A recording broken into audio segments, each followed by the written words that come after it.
Le géant de Zeralda. Il était une fois un vrai géant qui vivait tout seul. Comme la plupart des ogres, il avait des dents pointues, une barbe piquante, un nez énorme et un grand couteau. Il était toujours de mauvaise humeur et avait toujours faim. Ce qu'il aimait le plus au monde, c'était de manger des petits-enfants à son petit déjeuner. Chaque jour, l'ogre venait en ville et attrapait quelques enfants.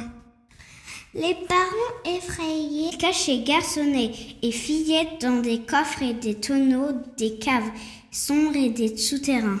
Les écoles étaient vides et les maîtres étaient en chômage. Au dehors, à l'air libre, on ne voyait plus un seul enfant.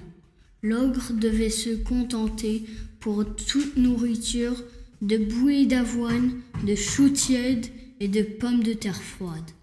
Il devenait de plus en plus grincheux, bougonnait et grognait tout seul en disant « J'ai tellement faim ce matin que je ferais bien un festin en mangeant 5 ou 6 gamins crac et croc. Si maintenant je rencontre quelques enfants, je les dévore à balles dents. » Dans une ville éloignée, une clairière s'ouvrait en milieu des bois. Là vivait un paysan avec sa fille unique Zeralda. Il n'avait jamais entendu parler de l'ogre. Zeralda aimait beaucoup faire la cuisine. À l'âge de 6 ans, elle savait déjà faire friture et rôti, bouillie et farce, ragoût et grillade.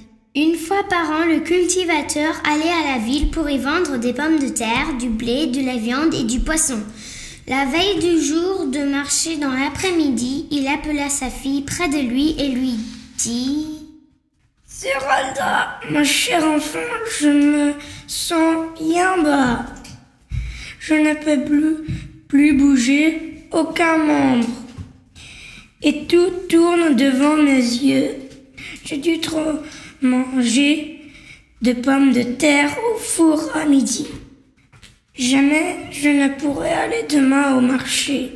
Il faudra que tu y ailles toute seule à ma place. » Le lendemain, au petit jour, Zeralda attela.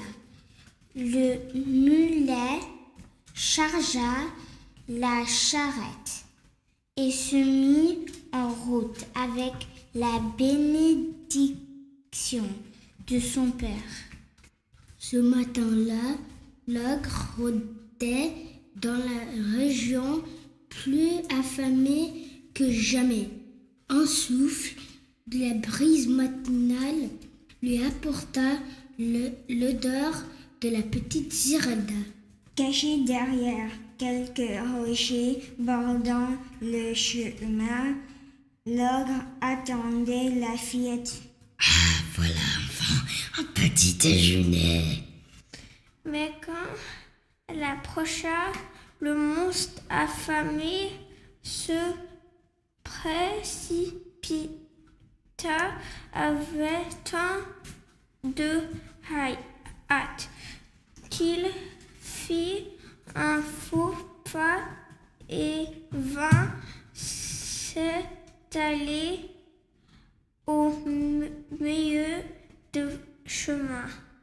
Il était étendu là, sans connaissance, une cheville foulée et le nez en sang. « Oh, pauvre homme !» s'écria Zeralda. Elle courut chercher un seau d'eau à un ruisseau voisin et lava le visage du géant blessé. « Que petite fille! Oh, ma tête! Que j'ai tellement faim! » Cric, crac et croque tout, avec du sel et du poivre en friture ou en ragoût. Les ogres trouvent les enfants bien à leur goût. Ce pauvre homme meurt de faim. Et sans perdre un instant, elle prit quelques pots dans la charrette, rassembla quelques branches de bois mort, fit du feu et commença à cuisiner. Elle avait tellement pitié de ce géant à demi-mort de faim qu'elle utilisa la moitié des provisions qu'elle portait au marché et bientôt elle lui présenta un potage de cresson à la crème, des truites fumées au capre, des escargots au beurre et à l'ail, des poulets rôtis, un cochon au lait. L'ogre avait retrouvé ses esprits et était de plus en plus intéressé par Géralda. Le goût de tous ces plats était pour lui quelque chose de tout nouveau. Il était tellement enchanté de ce festin qu'il ne pensait même plus à se régaler de son plat favori, les petits enfants. Jamais il n'avait fait un aussi bon repas. Très chère petite fille, j'ai un château avec des caves pleines d'or. Je te donnerai une fortune si tu veux venir chez moi et me faire la cuisine. Géralda réfléchit quelques instants, puis elle accepta. Elle aide l'orgue à s'installer dans la charrette et se dirige vers le château. Son père, qu'elle avait fait prévenir, vint bientôt les rejoindre et fut chargé d'acheter dans tous les pays les meilleurs produits. Elle essayait de nouveaux plats, composait les menus les plus extraordinaires et remplissait de ces nouvelles recettes des livres et des livres de cuisine. Un souper tout à fait royal au château du géant comprenait par exemple choucroute garnie, pâté en croûte, côtelettes sur les taspis truffés, pompano, Sarah Bernard, sauce grasse pudding. On organisa des banquets pour les ogres et les ogresses du voisinage qui ne savaient plus comment dire leur admiration.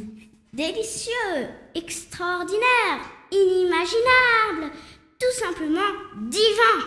Naturellement, maintenant qu'il mangeait tellement de bonnes choses, il n'avait plus envie de dévorer des enfants.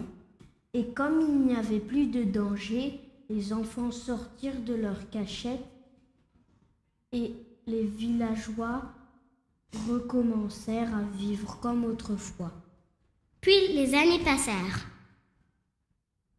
Géralda devint une belle jeune fille. L'ogre, toujours bien nourri, rassa sa barbe piquant et ils devinrent amoureux l'un de l'autre. Ils se marièrent, menèrent une vie agréable. On peut donc penser que leur vie fut heureuse jusqu'au bout. Fin de l'histoire.